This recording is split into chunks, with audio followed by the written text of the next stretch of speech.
गरीब ससुराल बना अमीर। मम्मा दे दो ना मुझे और पैसे। हमारे पास किसी चीज की कमी है क्या जो आप हमेशा मुझे पैसे देने में इतनी कंजूसी करती हो?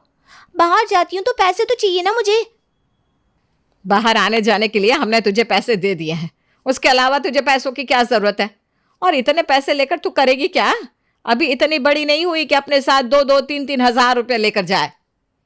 यार मम्मी, कॉलेज में सब लड़कियां इतने पैसे लेकर आती हैं, कॉलेज लाइफ को आराम से एंजॉय करती हैं, और आप लोग हो कि इतना सब कुछ होने के बावजूद भी मुझे कंगाल बना कर रखते हो। ना तो मेरी कोई बहन है ना कोई भाई है। जब आपका सब कुछ मेरा ही है तो आप मुझे सब दे क्यों नहीं देते?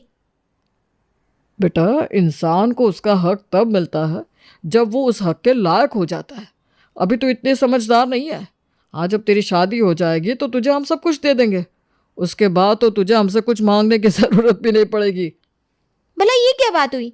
अब मुझे अपने हिस्से के लिए भी अपनी शादी होने का इंतजार करना पड़ेगा। कुछ और नहीं तो कम से कम कॉलेज आने जाने के लिए मुझे गाड़ी ही दिला दीजिए।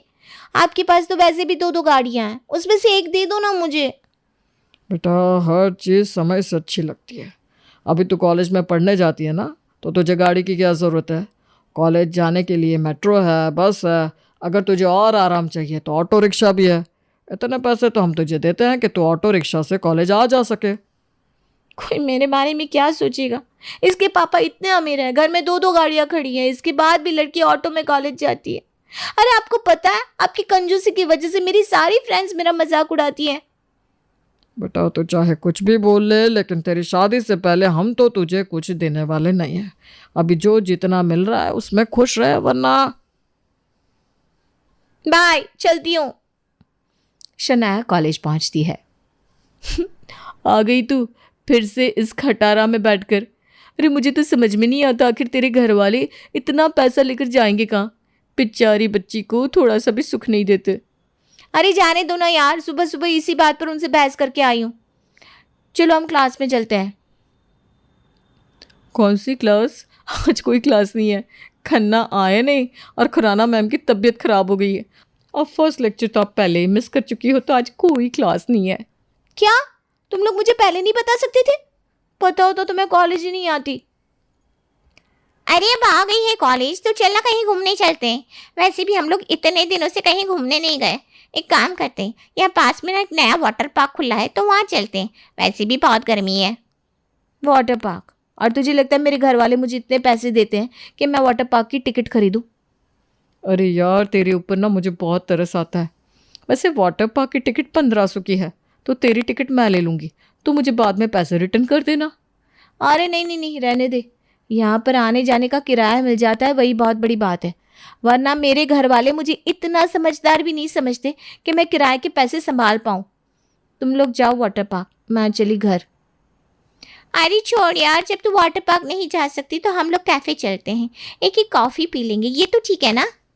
हाँ ये ठीक है, चलो चलते हैं। हे भगवान, कहीं से मुझे एक दूल्हा दिलवा दो ना, ताकि मेरी ये प्रॉब्लम हमेशा के लिए सॉल्व हो जाए। कम से कम शादी होने के बाद मुझे छोटी छोटी चीज़ों में ऐसी चिंदीगिरी तो नहीं करनी पड़ेगी। तो तथास्तु बालिके, भगवान तुम्हारी प्रार्थना जल्दी ही सुनेंगे। तीनों हंसती हुई कैफे में कॉफ़ी पीने के लिए चली जाती हैं। तभी कॉफ़ी पीते हुए साक्षी की नज़र बाहर पड़ती है, जहां एक लड़का गाड़ी धो रहा था। अरे शनाया, वैसे तेरी शादी होने में तो अभी बहुत टाइम है, तू किसी को पैसे देकर अपना हस्बैंड क्यों नहीं बना लेती?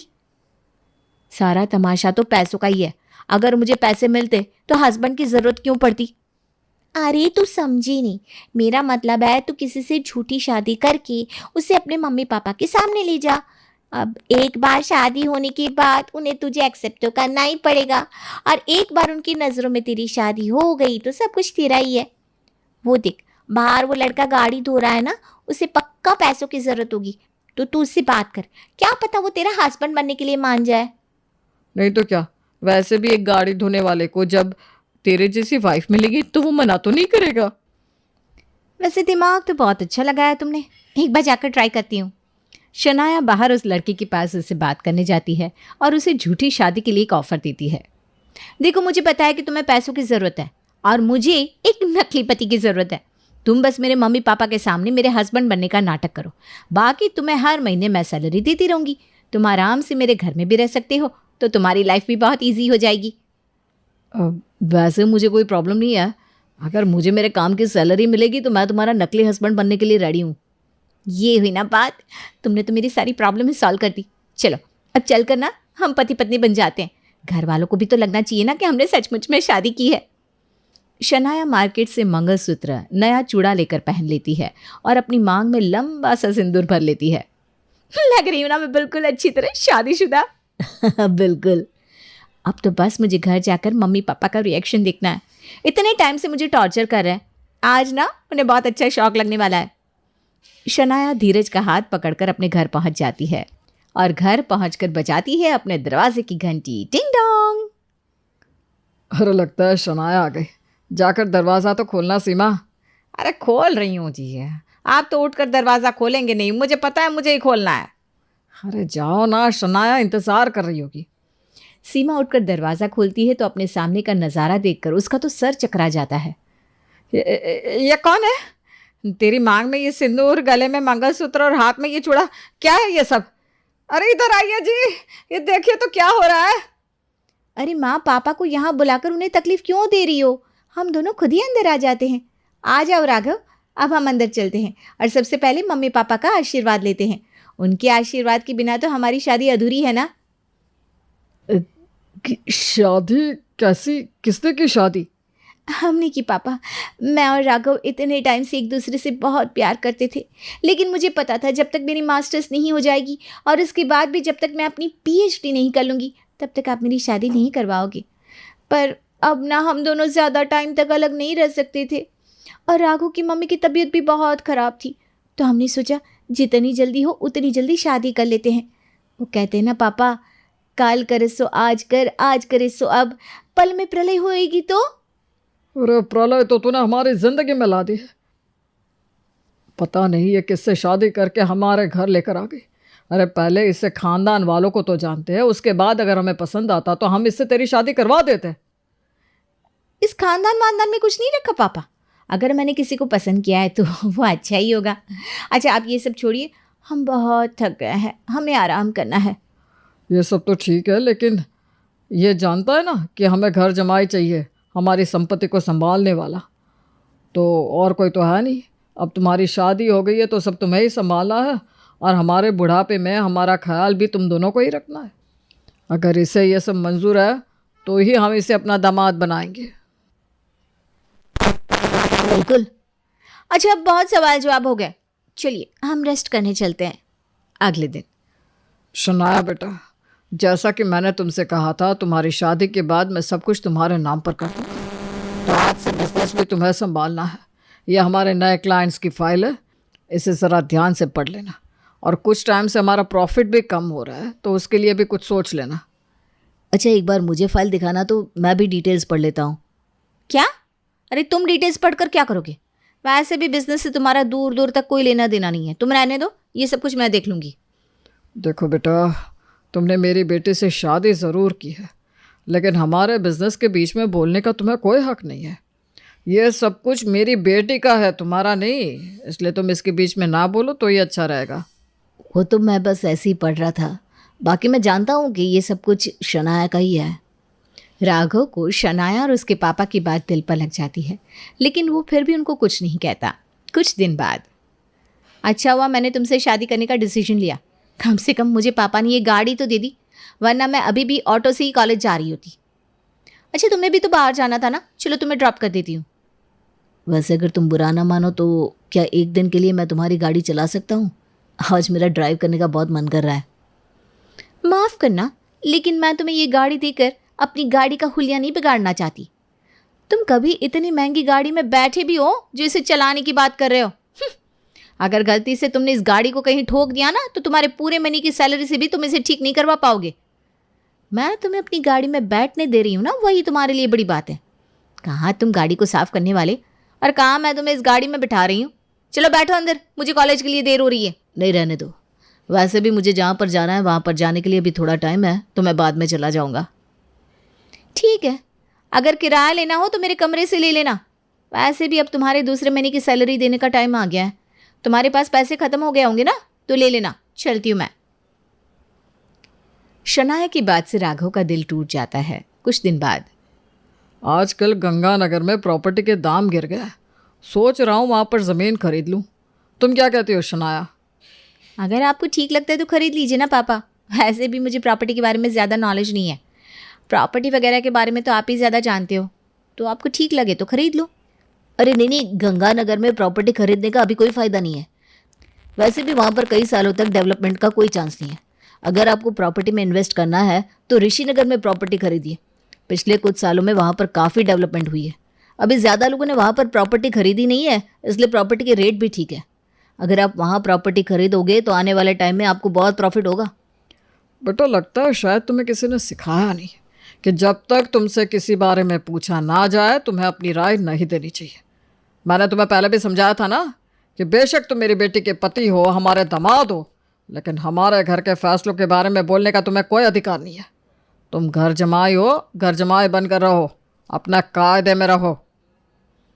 अरे क्या आप लोग भी यहाँ पर ये बातें लेकर बैठ गए? ये सारी बातें बाद में करना, अभी चलकर पहले खाना खा लीजिए, खाना ठंडा हो रहा है। राघव बेटा चलो तुम भी खाना खा लो। नहीं मम्मी जी, मुझे भूख नहीं है, आप लोग खा लीजिए। अरे मम्मी उसे भूख नहीं है तो जाने दो ना, मुझे भूख लगी, आप जल्दी से मेरे लिए खाना लगा दो। राघव को उनकी बातों का इतना बुरा लगता है कि वो बिना खाए ही कमरे में चला जाता है। कुछ देर बाद शनाया डिनर करके कमरे में आती है। ये लो तुम्हारी सैलरी। राघव पैसे लेकर अपने पास रख लेता है। अरे अब तो तुम्हें तुम्हारी सैलरी भी मिल गई, तो फिर मुंह क्यों फुला कर रखा है? क्या बात है, ये सैलरी तुम्हें कम लग रही है क्या? राघव शनाया की बात का कोई जवाब नहीं देता। अरे क्या हो गया, तुम्हें मैंने हायर किया है, तुम मेरे कोई सचमुच के पति नहीं हो जिस तरह मुंह फुलाकर बैठे हो। देखो शनाया, भले ही तुमने मुझे सैलरी पर हायर किया है, लेकिन मैं भी एक इंसान हूँ और मेरी भी अपनी एक सेल्फ रिस्पेक्ट है। ठीक है, अगर तुम लोगों को मेरा ओपिनियन नहीं लेना तो मत लो, लेकिन इस तरह इंसल्ट करने का क्या मतलब है? देखो राघव, मुझे लगता है कि मुझसे ये झूठी शादी करके तुम अपनी असलियत भूल गए हो। ये मत भूलो कि तुम बस एक गाड़ी साफ करने वाले हो और तुम मेरे घर में एक घर जमाई हो। और घर जमाई की क्या इज्जत होती है वो तो तुम अच्छी तरह जानते होगे। तो तुम आखिर इज्जत चाहते ही क्यों हो? तुम यहाँ पर पैसे के लिए आए हो और वो तुम्हें मिल रहा है। तुम्हारा सारा खर्चा उठा रही हूँ ना मैं, तुम्हारे रहने का, खाने का, कपड़ों का, हर चीज़ का खर्चा मैं कर रही हूँ। तो तुम्हें इससे ज़्यादा और क्या चाहिए? हाँ, और अगर तुम्हें ये सैलरी कम लग रही है तो बता दो, मैं ज़्यादा पैसे दे दूँगी। रुको। शनाया अपनी अलमारी से एक नोटों की गड्डी उठाकर लाती है और राघव के सामने रख देती है। क्या है ये सब? देखो, अब इस तरह भोले बनने का ड्रामा मत करो। अच्छी तरह जानती हूँ तुम ये बेइज्जती और इज्जत का ड्रामा सिर्फ और सिर्फ पैसों के लिए कर रहे हो। तो ये लो, ये रहे तुम्हारे पैसे। देखो अब तुम कुछ ज़्यादा ही कर रही हो। मुझे तो समझ में नहीं आता तुम्हारी प्रॉब्लम क्या है। तुमसे शादी करने से पहले तुम्हें सब बताया था ना, उसके बाद भी न जाने तुम मुझसे क्या एक्सपेक्ट कर रहे हो। पैसे दे रही हूँ तो खुश रहो ना। अरे पैसा पैसा पैसा बहुत हो गया। तुम्हें क्या लगता है इंसान के लिए पैसों से ज़्यादा और कुछ भी मायने नहीं रखता? अरे मान लिया कि तुमने शादी के लिए मुझे हायर किया, लेकिन मेरी इज्जत का क्या? हाँ, अगर कोई एम्प्लॉय एक कंपनी में जॉब करता है तो इसका मतलब ये नहीं कि उसे सैलरी मिलती है तो कंपनी वाले उसकी कोई इज्जत नहीं करते या उसे हर वक्त बेइज्जत करते हैं। तुम मुझे हर महीने सैलरी क्या देती हो? तुम तो मेरी कोई इज्जत ही नहीं समझती। ए मिस्टर, देखो, मुझे तुम्हारी इज्जत बेइज्जती से कुछ लेना देना नहीं है। तुम मेरे एक झूठ मूठ के पति हो, अपना नाटक जारी रखो और अपने पैसे अपने पास रखो। वैसे भी तुम जैसे लोगों को इज्जत से ज़्यादा पैसों की ज़रूरत होती है। तो अगर पैसा मिल रहा है तो उसे रख लो, वरना जितना मिल रहा है वो भी नहीं मिलेगा। उस दिन जब तुम मेरे पास आई थी तो मुझे लगा था तुम बहुत अच्छी लड़की हो, लेकिन अब पता चल रहा है कि ना तो तुम्हें किसी से बात करने की तमीज़ है और ना ही तुम किसी की इज्जत करती हो। मैं तो तुमसे सचमुच का प्यार करने लगा था, लेकिन तुम्हारी ये सच्चाई देखकर मुझे खुद से घिन आ रही है। अरे बाप रे बाप, हिम्मत तो देखो अपनी, तुम मुझसे प्यार करोगे? जितने पैसे तुम अपनी ज़िंदगी में नहीं कमा सकते ना, उतनी महंगी तो मेरी गाड़ी है। तुमने मुझ जैसी लड़की से प्यार करने का सपना आखिर देखा कैसे? तुम्हारी औकात क्या है मुझसे प्यार करने की? बहुत हो गई। औकात औकात औकात। अभी तक तो मैं तुम्हारे सामने एक गाड़ी धोने वाले का ड्रामा कर रहा था। कभी तुमने मुझे मौका ही नहीं दिया कि मैं तुम्हें अपनी सच्चाई बता सकूं। राघव चड्ढा का नाम सुना है तुमने? हाँ सुना है, शहर के सबसे बड़े बिजनेसमैन है और हमारी कंपनी की अगली डील उनके साथ ही होने वाली है। लेकिन उससे तुम्हारा क्या लेना देना? क्योंकि आज तक तुम मेरा आधा नाम ही जानती आई हो। जिस राघव चड्ढा के साथ तुम्हारी अगली डील होने वाली है वो राघव चड्ढा मैं ही हूँ। और अब ना तो मुझे तुम्हारे साथ कोई डील करनी है और ना ही तुम्हारे साथ इस झूठी शादी का कोई ड्रामा करना है। ये पकड़ो अपने पैसे, और आज तक तुमने मुझे जितने पैसे दिए ना उसके डबल पैसे मैं तुम्हें वापस दूंगा। आ जाना मेरे ऑफिस में कल लेने, वरना चाहो तो अपने असिस्टेंट को भेज दूंगा। राघव की बात सुनकर शनाया की आंखें फटी की फटी रह जाती है। भले ही राघव शनाया से प्यार करने लगा था, लेकिन शनाया की बदतमीजियों की वजह से वो उसे छोड़कर चला जाता है, क्योंकि शनाया ने उसकी सेल्फ रिस्पेक्ट की धज्जियाँ उड़ाकर उसके मान सम्मान को ठेस पहुंचाई थी। इसलिए राघव ने अपनी सेल्फ रिस्पेक्ट के लिए अपने प्यार को भी ठुकरा दिया और शनाया की आंखों के सामने आज उसका पैसों का सारा घमंड चकनाचूर हो गया।